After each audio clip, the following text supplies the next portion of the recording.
Hello students, welcome to Cerebral Heights. Myself Shadab, and today we are going to discuss about a very useful law, very important law, which is called as Gauss law.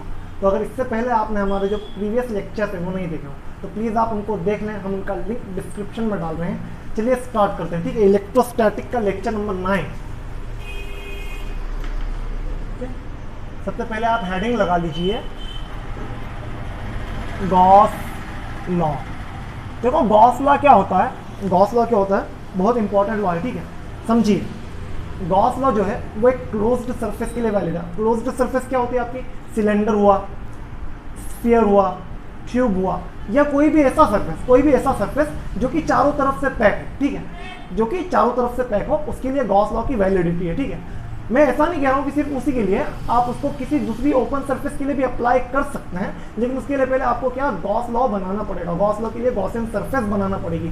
Gaussian surface वो surface होती है जो कि चारों तरफ से pack हो और क्या हो, सिमेट्रिक हो।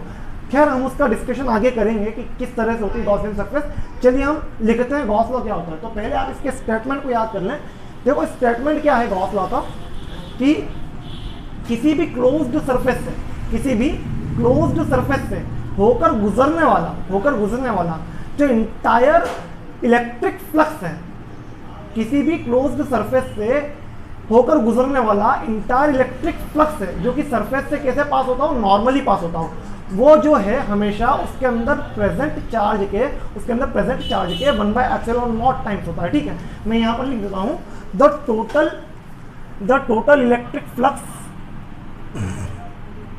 The total electric flux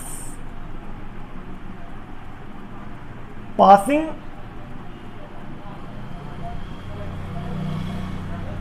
through a closed surface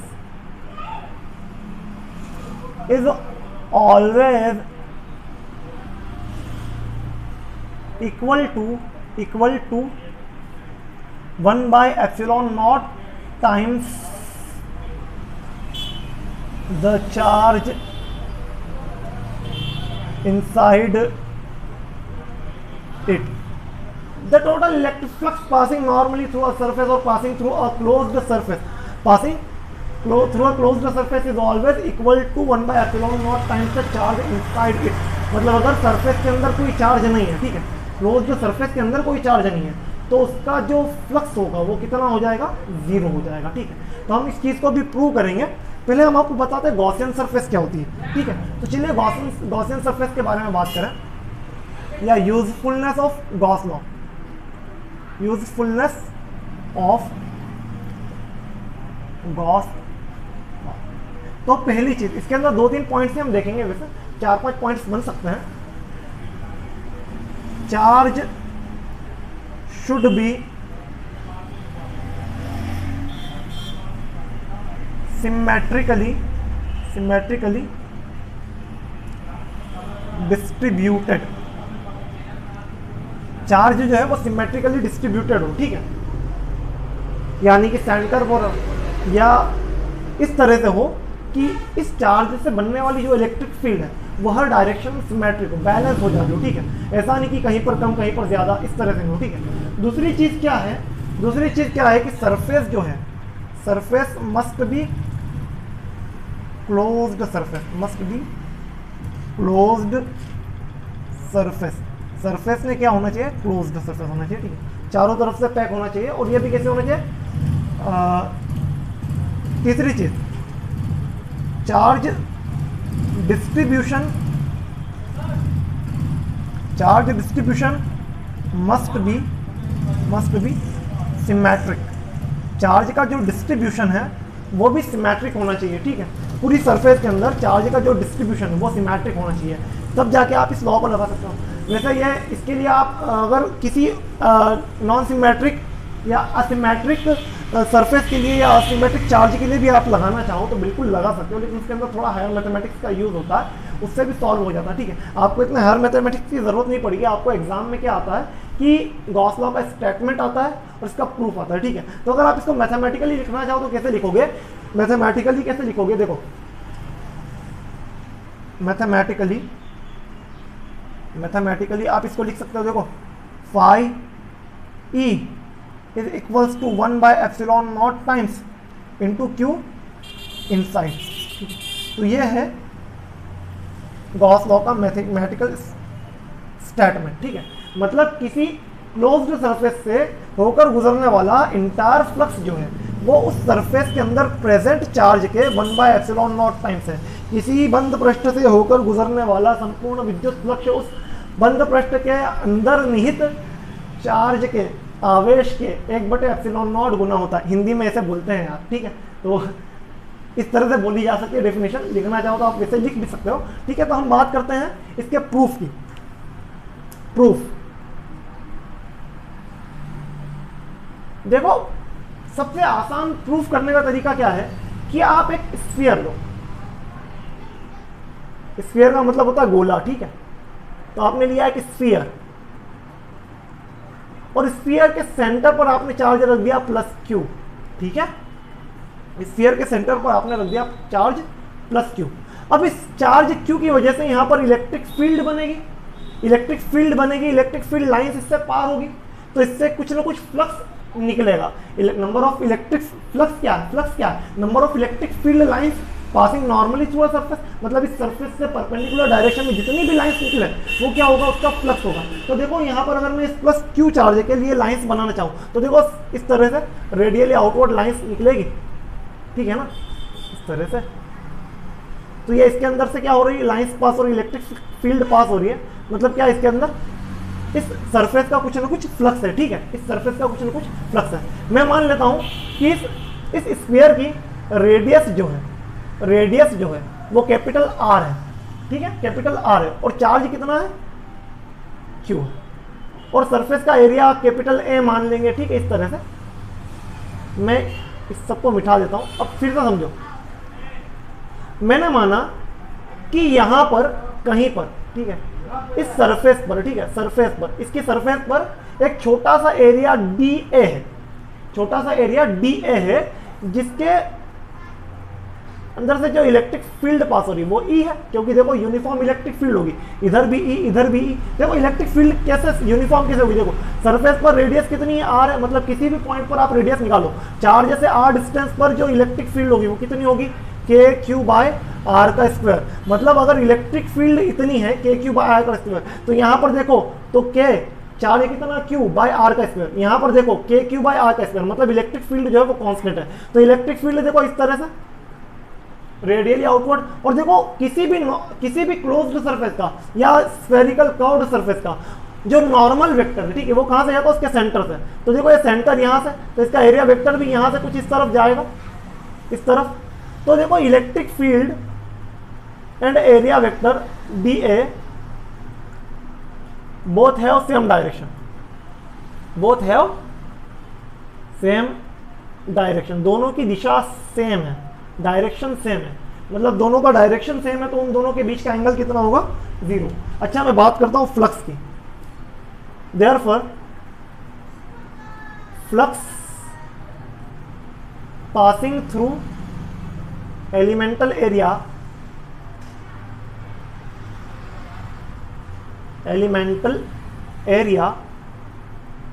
DA, कितना फ्लक्स पास होगा बेटा? बताओ कितना फ्लक्स पास होगा? d∅e, छोटा सा फ्लक्स यही होगा, छोटे से एरिया से छोटा सा फ्लक्स d∅e कितना?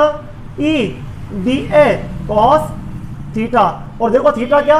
थीटा होता है electric field and area vector के बीच का angle, electric field and area vector के बीच का एंगल। तो देखो इलेक्ट्रिक फील्ड भी इस तरफ और एरिया वेक्टर भी इस तरफ, तो दोनों के बीच का एंगल कितना हो गया?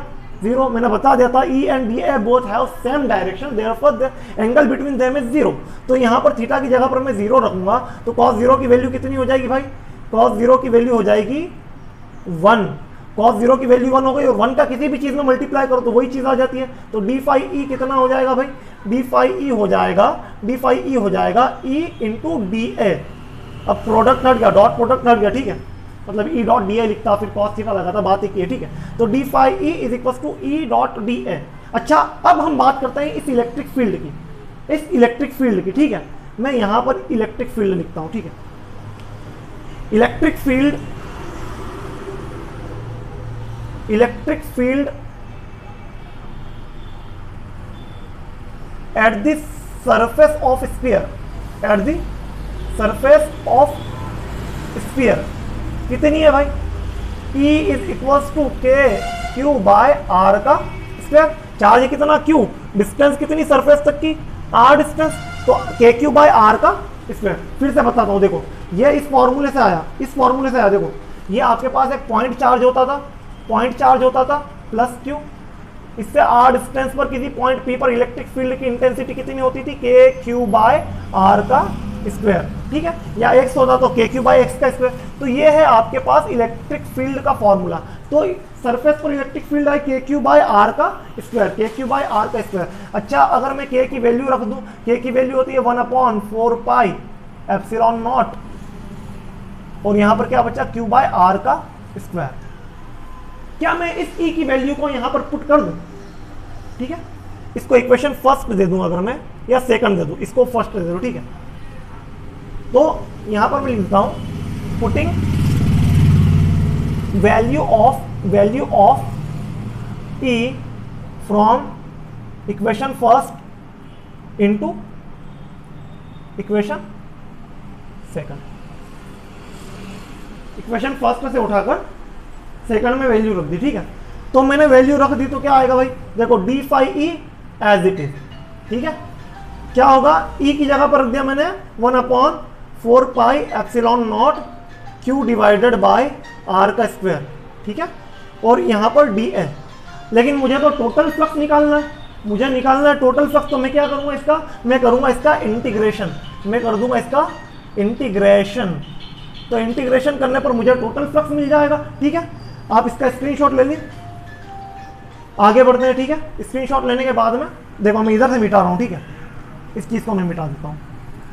समझो समझो समझो समझो, देखो अगर मैं इसका इंटीग्रेशन करूंगा तो इंटीग्रेशन इस तरह से करूंगा, ये integration of d phi E equals to integration के 1/4 pi epsilon naught Q divided by r का स्क्वायर डी ए। अब देखो इस पूरी इक्वेशन में, इस पूरे डेरिवेशन में आप देखोगे क्यू भी फिक्स है, इलेक्ट्रिक फील्ड के अंदर ये चीजें भी फिक्स है, 1/4 पाई एप्सिलॉन नॉट, आर की वैल्यू भी फिक्स है, मतलब वेरी क्या कर रहा है, एरिया वेरी कर रहा है, ठीक है। तो यहाँ पर टोटल फ्लक्स हो गया फाई ई, ये इंटीग्रेशन के बाहर आ जाएगी सारी चीजें, 1/4 pi epsilon naught Q divided by r का स्क्वायर, और इंटीग्रेशन डी ए, मतलब छोटे छोटे एरिया को जोड़कर टोटल एरिया निकाला। तो छोटे छोटे एरिया को जोड़कर टोटल एरिया निकाला, तो ये क्या है भाई, यह है area of sphere, area of sphere. और एरिया ऑफ स्फीयर की वैल्यू होती है 4 पाई आर का स्क्वायर, ठीक है, गोले का पृष्ठीय क्षेत्रफल, ठीक है। तो ये हो गया phi E is equals to 1/4 pi epsilon naught Q divided by r का स्क्वायर। यहां पर रखा आपने 4 पाई आर का स्क्वायर, बस देखो 4 पाई से 4 पाई को काट दो, आर स्क्वायर से आर स्क्वायर को काट दो, क्या बचेगा, ए epsilon not into q, epsilon not into q, ठीक है। तो फाई ई की वैल्यू कितनी आ रही है भाई, फाई ई की वैल्यू आ रही है 1/एप्सिलॉन नॉट इंटू क्यू। क्या ये क्यू इनसाइड था, क्या ये क्यू इनसाइड था, देखो सरफेस के अंदर चार्ज क्यू, तो यहां से आपको पता चला कि total electric flux passing through a surface is equals to epsilon not times the charge inside it, ठीक है। मैं इसको इधर लिख देता हूं, शायद आपको विजिबल ना हो, ठीक है। तो मैं इस चीज को इधर लिख देता हूं, यहां से ये चीज जो है मैं इधर लिख देता हूं, ठीक है। Phi E equals to 1/4 pi epsilon not, oh क्या कर दिया 1/एप्सिलॉन नॉट इंटू क्यू। देखो फिर से देखो, मुझे क्या करना था, मुझे करना था कि इस डी फाई ई का इंटीग्रेशन कर दूं मैं, तो मुझे टोटल सरफेस से निकलने वाले फ्लक्स का पता चल जाएगा, पूरी सरफेस से निकलने वाले फ्लक्स का पता चल जाएगा। तो मैंने डी फाई ई का इंटीग्रेशन किया, अगर इधर इंटीग्रेशन करूंगा तो इधर भी करना ही पड़ेगा, ठीक है। तो देखो डी फाई ई का इंटीग्रेशन किया तो टोटल फाई ई आ गया, ये सारी चीजें कांस्टेंट थी इंटीग्रेशन के बाहर, इंटीग्रेशन डी ए बचा, इंटीग्रेशन ऑफ डी ए, मतलब छोटे छोटे ये डी ए, इस तरह से छोटे छोटे डी ए को जोड़ते जाऊंगा तो क्या आ जाएगा, पूरे गोले का पूरे स्फीयर का एरिया आ जाएगा, ठीक है। तो एरिया ऑफ स्फीयर लगा दिया मैंने 4 पाई आर का स्क्वायर, फॉर्मूला होता है, लगा दिया 4 पाई से 4 पाई कैंसिल, आर स्क्वायर से आर स्क्वायर कैंसिल, क्या बचा 1/ε0 इंटू क्यू। तो इसी के साथ हम गॉस लॉ को भी प्रूव कर चुके हैं, ठीक है। अब इसकी एप्लीकेशन है, इसकी एप्लीकेशन में क्या है कि electric field at a point कितनी हो सकती है, शीट का यूनिफॉर्मली चार्ज शीट का जो इलेक्ट्रिक फील्ड है वो कितनी होती है, सिलेंड्रिकल वायर की इलेक्ट्रिक फील्ड कितनी होती है। तो ये सब चीज़ें हम आगे के लेक्चर्स में देखेंगे। तब तक के लिए हम आपसे विदा चाहते हैं। Tata, bye bye, have a good day, keep study and पढ़ाई करते हैं। All the very best.